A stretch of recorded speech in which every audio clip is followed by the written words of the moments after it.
Vote লুট করার জন্য বহিরাগতদের এনেছে, কালো গাড়িতে করে ওড়িশা থেকে লোক এসেছে, ভবানীপুরে টাকা বিলির চেষ্টা হচ্ছে। কালীঘাটে সভা থেকে বিজেপিকে আক্রমণ করে অভিযোগ করলেন তৃণমূল নেত্রী।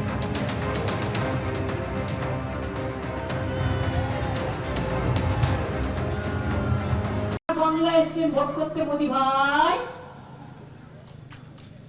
আর এসছেন ভোদাই হারাই। বাংলার আকাশে 100টা প্লেন ঘুরছে, 200টা হেলিকপ্টার ঘুরছে, 19টা রাজ্য থেকে সবাই চলে এসছে। মানে চুনোপুটি থেকে রাঘব বোয়াল শুধু একা আসেনি, সাথে 2 লক্ষ গটগট করা পুলিশ নিয়ে এসছে।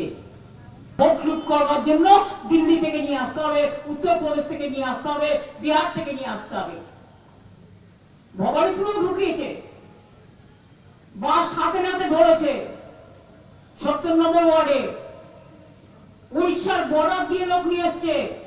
কালকে উড়িষ্যার বর্ডার থেকে আমি বলছি, সব অফিসার আমাদের বদলে দিয়েছে। আমার সময় যারা ছিল, একটা কালো স্করপিও গাড়িতে করে কয়েকশো কোটি টাকা এসছে ভবানীপুরে ডিস্ট্রিবিউশন করবার জন্য।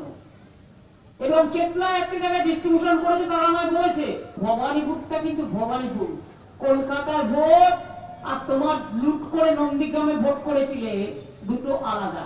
ভেবেছে এখানে ওসি চেঞ্জ করলে ওসি ভোট দেবে, রিটার্নিং অফিসার চেঞ্জ করলে রিটার্নিং অফিসার ভোট দেবে। মারপিট করবো না, কারণ মারপিট করলে ওদের লাভ। কাল দেখলেন না, একটা মিটিং আমি করলাম, আমার কিছু যায় আসে না, বরঞ্চ মিটিংটা করলাম নিজে ভোট পেতাম। ও যে আমার মাইকের মধ্যে মাইক লাগিয়ে দিয়েছিল, সেই জন্য ভোটটা আরো গেল।